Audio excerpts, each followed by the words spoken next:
أكيد أداء المنتخب العراقي كان أفضل من مباراة أندونيسيا، لكنه بالمجمل هذا واقع.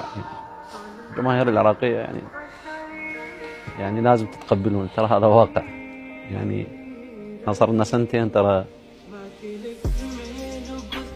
يعني كان من يكذب عليكم، كان من يطيب خاطركم، كان من يقول لكم انه احنا نشتغل وانه احنا جيدين وانه احنا كذا والى اخره.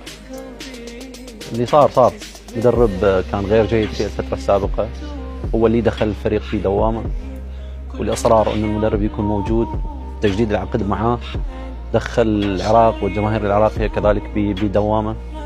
فريق على أرضه وبين جماهيره يفقد نتائج كبيرة، خسر مع فلسطين مع احتراماتي للمنتخب الفلسطيني، تعادل مع الكويت والمنتخب الكويتي ليس بالمنتخب الكويتي اللي احنا نعرفه في السابق، خسر نزيف من نقط كبيرة كان يستحق